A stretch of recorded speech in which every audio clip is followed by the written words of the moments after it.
Upload பண்ணிருக்கேன், check பண்ணி பாருங்க. Hi, welcome to my channel Kousi tails.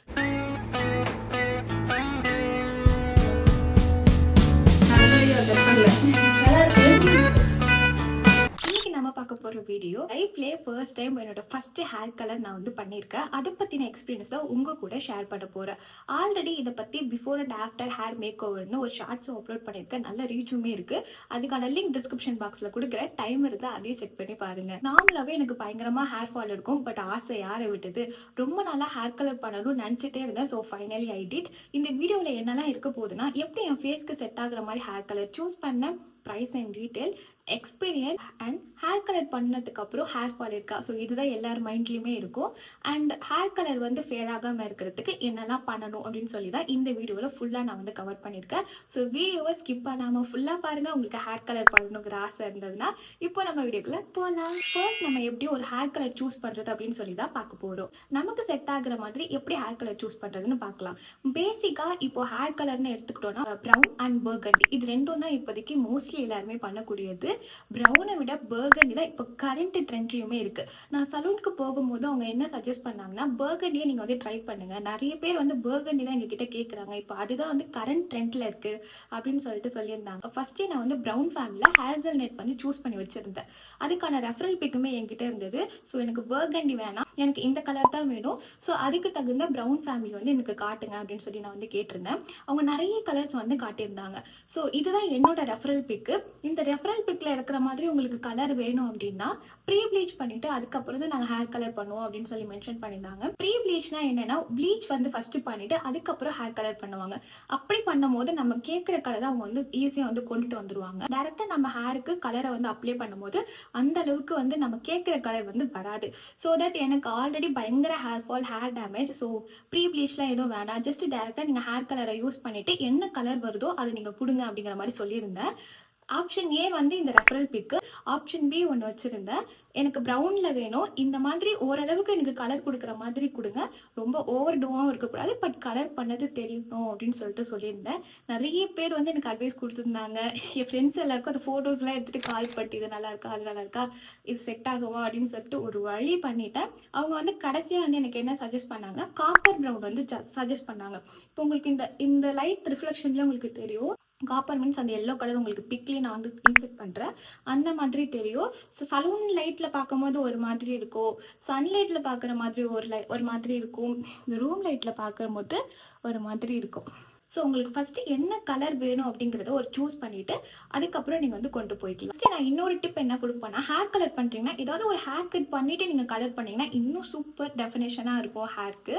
So நான் வந்து லேயர் கட் பண்ணிவிட்டு அதுக்கப்புறம் தான் கலர் பண்ணேன். ஸோ ஃபஸ்ட்டு கட் பண்ணிட்டு அதுக்கப்புறம் கலர் எல்லாமே வந்து ஸ்டார்ட் பண்ண ஆரம்பித்தாங்க.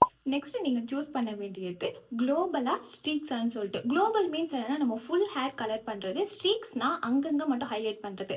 ஃபார் எக்ஸாம்பிள், நான் இப்போ பேங்க்ஸ் வச்சுருக்கேன்னா இந்த இடத்துல மட்டும் எனக்கு ஹைலைட் பண்ணி கொடுங்க, இல்லைனா எனக்கு இங்கே மட்டும் ஹைலைட் பண்ணி கொடுங்கன்னு கேட்குறதுக்கு பேர் வந்து ஸ்ட்ரீக்ஸ்ன்னு சொல்லுவோம். ஸ்ட்ரீக்ஸ் மீன்ஸ் அது 2, 3, 4, 5, 10 அந்த மாதிரி நமக்கு எங்கெங்கெல்லாம் ஹைலைட்ஸ் வேணுமோ தகுந்த மாதிரி நம்ம வந்து ஸ்ட்ரீக்ஸ் வந்து சூஸ் பண்ணிக்கலாம். நான் என்ன பண்ணியிருக்கேன்னா ஸ்ட்ரீக்ஸ் தான் பண்ணேன். நான் அவங்கக்கிட்ட சொன்னது ஸ்ட்ரீக்ஸ் வேணும், பட் அங்கங்கே பண்ண மாதிரி இருக்கக்கூடாது, ஹேர் ஃபுல்லாக கவர் ஆகுற மாதிரி இருக்கும், ஸோ அதுக்கு தகுந்த ஸ்ட்ரீக்ஸ் சொல்லுங்க அப்படின்னு கேட்கும்போது அவங்க எனக்கு சஜஸ்ட் பண்ணது 8 to 10 வந்து பண்ணிக்கோங்க அப்படின்னு சொன்னாங்க.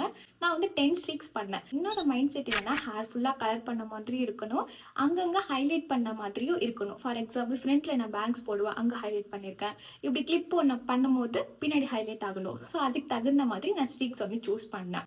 Next price detail. ஸோ எல்லாருக்குமே இருக்கக்கூடிய ஒரு பெரிய கன்ஃபியூஷன் ப்ரைஸ் டீட்டெயில்ஸ் தான். இப்போ ஒரு சலூனில் போய் நீங்கள் விசாரிக்கிறீங்கன்னா ஓகேன்னு சொல்லிட்டு உங்கள் ஹேரை கொண்டு போய் கொடுத்துடாதீங்க. உங்களுக்கு நியர்பை எந்த தூரம்லாம் உங்களுக்கு போக முடியுமோ அந்த இடத்துல என்னென்ன சலூன்ஸ் இருக்கோ ஃபஸ்ட்டு ப்ரைஸ் டீட்டெயிலை கேட்டுட்டு கம்பேர் பண்ணிவிட்டு, எல்லா சலூன்ஸ்க்குமே Insta and YouTube channel pages இருக்குது, அதில் ரெஃபர் பண்ணதுக்கு அப்புறம் மட்டுமே உங்கள் தலையை கொடுங்க அப்படின்னு தான் சொல்லுவேன். நியர்லி நான் வந்து ஒரு 5 to 6 சலூன்ஸ் போல் வந்து விசாரிச்சிருப்பேன். குளோபலுக்கு என்ன சொல்கிறாங்கன்னா 4Kலேருந்து ஸ்டார்ட் ஆகும், 5Kலேருந்து ஸ்டார்ட் ஆகும். எனக்கு த்ரெட்டிங்லாம் செட் ஆகிறது பெரிய விஷயம். நான் ரெகுலராக த்ரெட்டிங் பண்ணுற இடத்துல கேட்டேன், இது எவ்வளோ ஆகும் அப்படின்னு சொல்லி கேட்கும்போது 12K மேம் அப்படின்னு சொன்னாங்க. அப்போவே நான் வந்து ஹோல்ட் பண்ணிட்டேன் என்னோட ஆசையெல்லாம். அதுக்கப்புறம் நான் நிறைய சலூன்ஸில் விசாரிச்சதுக்கப்புறம் நான் இப்போ வீட்டுக்கு வந்திருக்கேன். ஸோ என் வீட்டில் நியர்பையில் இருக்கக்கூடிய ஸ்டூடியோ 7 தான் நான் வந்து ஹேர் கலர் பண்ணியிருந்தேன். நான் வந்து ஒரு 10 ஸ்டிக்ஸ் சூஸ் பண்ணியிருந்தேன். 1 ஸ்டிக்ஸ் பார்த்தீங்கன்னா 250 மெம்பர்ஷிப்ங்கிறதுனால, வித்தவுட் மெம்பரில் 350. இது வந்து சலூனை பொறுத்த அளவு மாறும். நான் வந்து 190க்கு விசாரிச்சிருக்கேன். பட் அங்கே சர்வீஸ் நல்லா இல்லை அப்படிங்கிறதுனால அந்த பக்கம் நான் போகல. ஸோ எல்லா இடத்துலையும் விசாரிச்சுட்டு மட்டும் தலையை போய் குடிங்க அப்படின்னு தான் சொல்லுவேன். எனக்கு எப்படி ஸ்ட்ரீக்ஸ் ஒர்க் பண்ணாங்கன்னா, நான் கேட்டது ஹேர் ஃபுல்லாக எனக்கு கலர் வேணும், பட் ஓவராக இருக்கக்கூடாது அப்படின்னு சொல்லி தான் கேட்டிருந்தேன். ஸோ தட் அவங்க என்ன பண்ணியிருந்தாங்கன்னா, ஒரு ஸ்ட்ரீக்ஸையும் 2-3 கன்வெர்ட் பண்ணிக்கிட்டாங்க. கொஞ்சம் கொஞ்சம் ஹேரை மட்டும் எடுத்து கலர் பண்ணி ஹேர் ஃபுல்லாக வர மாதிரியும் கவர் பண்ணிட்டாங்க. Next processing time. ப்ராசஸிங் டைம்னா என்னென்னா, நான் ரெஃபரல் பிக்கில் காமிச்சிருந்தேன் இல்லையா, எனக்கு கிரே ஹேர்லாம் எதுவுமே கிடையாது. ஹேர் கலர் வந்து செக் பண்ணி பார்க்கும்போது நல்லா டார்க் பிளாக்ல இருந்தது. ஸோ அது லிஃப்ட் ஆகி வரணும் இல்லையா, அதுக்கு வந்து ப்ராசஸிங் டைம்னு ஒன்று எடுத்துப்பாங்க. ஸோ ப்ராசஸிங் டைம் வந்து ஒரு 20 to 25 மினிட்ஸில் எனக்கு வாட்ச் பேப்பர் எடுத்து காமிச்சாங்க. ஸோ இந்த கலர் உங்களுக்கு ஓகேவா அப்படின்னு சொல்லி கேட்டாங்க. நானும் வந்து பயத்தில் இது ஓகே அப்படின்னு சொல்லிட்டேன். ஏன்னா நான் கேட்ட கலர் ஓரளவுக்கு இருந்துச்சு. ஸோ தட் நான் வந்து ஓகே அப்படின்னு சொன்னதுக்கப்புறம் ஒரு 20 to 25 மினிட்ஸ் தான் ஈச் ஸ்ட்ரீக்ஸ் வந்து வச்சுருந்தாங்க. அதுக்கப்புறம் எப்போது போல் ஹேர் வாஷ் பண்ணி ஹேரை வந்து செட் பண்ண ஆரம்பிச்சாச்சு. காம்ப்ளிமெண்ட்ரி அவங்க வந்து கேர்ள் வந்து பண்ணி விட்டுருந்தாங்க. அண்ட் தென் வந்து த்ரெட்டிங்குமே வந்து காம்ப்ளிமெண்ட்ரி கொடுத்துருந்தாங்க. நீங்கள் வந்து சலூனுக்கு போகிறீங்க அப்படின்னா காம்ப்ளிமெண்ட்ரி ஏதாவது இருக்கா, ஆஃபர் ஏதாவது இருக்கா அப்படின்னு கேட்குறது தப்பே கிடையாது. ஏன்னா பயங்கர காசு கொடுத்து தான் நம்ம பண்ணுறோம். ஸோ கேட்குறது தப்பு கிடையாது. கேட்டு நீங்கள் வந்து பண்ணிக்கலாம். ஸோ ஃபைனலாக என்னோட ஹேர் வந்து பார்க்குறதுக்கு இப்படி தான் இருந்துச்சு. அவங்க வந்து நிறைய ஃபுல்லாக ரிங் லைட்லாம் வச்சு பண்ணியிருந்தாங்க. இப்போ இந்த லைட்லேருந்து என்னோட கலர் வேறு மாதிரி தெரியும், நல்லா சன்லைட்டு போகிறேன்னா வேறு மாதிரி தெரியும், இந்த லைட்லாம் ஆஃப் பண்ணிட்டு பார்த்தோன்னா வேறு மாதிரி தெரியும். ஸோ ஓரளவுக்கு எனக்கு வந்து சாட்டிஸ்ஃபேக்ஷன் தான். நான் கேட்ட கலர் வந்து ரொம்ப டார்க்காக இருந்தது. அதுக்கப்புறம் சரி ஓகே இதுவே எனக்கு ஃபைன் தான் அப்படின்னு சொல்லி தோணுச்சு. நீங்கள் இந்த ப்ராசஸிங் டைமில் என்ன வந்து மைண்டில் வச்சுக்கணும்னா, அவங்கக்கிட்டே நீங்கள் வந்து சஜஸ்ட் பண்ணி கேட்டுக்கோங்க. நான் கேட்ட கலர் வந்துருச்சு, எனக்கு கொஞ்சம் டவுட்டாக இருக்குது, நீங்களே பார்த்து சொல்லுங்கள் அப்படின்னு சொல்லி அந்த ப்ராசஸிங் டைமில் மட்டும் கொஞ்சம் கைடன்ஸ் வந்து எடுத்துக்கோங்க. ஏன்னா அதுதான் மெயினே. ஹேர் பயத்தில் நம்ம வந்து போதும்னு சொல்லிட்டோன்னா நமக்கு நினச்ச கலர் வராது. வீட்டுக்கு வந்தோன்னா ஒரு மைண்ட் செட் வந்துடும், ஐயோ நம்ம கேட்ட கலர் இல்லையே அப்படின்னு சொல்லிட்டு அதுக்கப்புறம் இவ்வளோ காசு கொடுத்து இப்படி ஆகிட்டேன்னு சொல்லி புலம்பிகிட்டே தான் இருப்போம். ஸோ ஃபுல் சாட்டிஸ்ஃபேக்ஷனாக இந்த டிப்ஸ் எல்லாத்தையும் நீங்கள் வந்து யூஸ் பண்ணிக்கோங்க. நெக்ஸ்ட் நம்ம பார்க்க போகிறது ஹேர் கலருக்கு அப்புறம் என்னெல்லாம் பண்ணணும் என்னெல்லாம் பண்ணக்கூடாது, அதாவது பார்க்க போகிறோம். ஹேர் கலர் நம்ம பண்ணுறோம் அப்படின்னா அவங்ககிட்ட நீங்கள் கேட்டுக்கோங்க எத்தனை வாஷ் வரைக்கும் இந்த ஹேர் கலர் ஃபேட் ஆகாமல் இருக்கும்னு சொல்லிட்டு. எனக்கு ஒரு 15 வந்து சொல்லியிருந்தாங்க. வீக்லி நான் 3 டைம்ஸ் வந்து ஹேர் வாஷ் பண்ணுவேன். அவங்களே வந்து 3 டைம்லாம் பண்ணிங்கன்னா சீக்கிரம் போயிடும் அப்படின்னு சொல்லி சொன்னாங்க. மேக்ஸிமம் நான் வீக்லி ஒன்ஸ் தான் பண்ணுறதுக்கு ட்ரை பண்ணோம். பிகாஸ் காசு கொடுத்துருக்கோம் இல்லையா. ஸோ அதுக்காகவே நம்ம 1 டைமாவது பண்ணணும். எனக்கு என்ன பிரச்சனைனா ஃபேஸ் வாஷ் பண்ணாலும் இங்கெல்லாம் நினச்சிட்டு வந்துடுவேன். ஸோ அந்த வாட்டரில் ஸ்வெட்டில் டக்குன்னு வந்து ஆயிலி ஆகிடும், ஃப்ரீஸ் ஆகிடும். ஸோ தட் நான் ஹேர் வாஷ் பண்ணிகிட்டே இருப்பேன். ஸோ ஃப்ரீக்வெண்ட்டாக ஹேர் வாஷ் பண்ணுறதை ஸ்டாப் பண்ணிக்கோங்க. நெக்ஸ்ட்டு டைரெக்டாக சன்லைட்டில் போகிறது. யூவி ரேஸ் டைரெக்டாக நம்ம ஹேரில் படும்போது அந்த ஹேர் கலர் ஈஸியாக ஃபேட் ஆகிறதுக்கு நிறைய வாய்ப்பு இருக்குது. Next chlorine water. ஸ்விம்மிங் பூல்லலாம் வந்து குளிக்கும் போது அந்த கவர் மாதிரி போட்டுக்கோங்க. இல்லை நார்மலாக நீங்கள் டெய்லி குளிக்கும் போதே ஹேர் கேப் வந்து போட்டுட்டு அதுக்கப்புறம் நீங்கள் வந்து பாத் பண்ணலாம். Next strictly no hot water.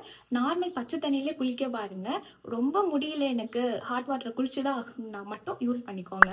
Next எப்போ நீங்கள் வெளில போனாலும் ஒரு ஸ்கார்ஃப் மாதிரி ஹேரை வந்து கவர் பண்ணிக்கோங்க. ஒன்று சன்லைட் படாமலேயும் இருக்கும், டர்ட் படாமலேயும் இருக்கும். நெக்ஸ்ட் எப்போ ஹேர் வாஷ் பண்ணாலும் கொஞ்சமாக ஆயிலை நல்லா அப்ளை பண்ணி மசாஜ் பண்ணதுக்கப்புறம் மட்டும் ஹேர் வாஷ் பண்ணுங்கள். ஏன்னா ஹேர் வாஷ்க்கு அப்புறம் ஈஸியாக வந்து பிரேக்கேஜ் ஆகும். நம்ம ஒரு ஆயில் அப்ளை பண்ணி பண்ணுறோம் அப்படின்னா ஒரு மாய்ஸ்சரைசராக இருக்கும்.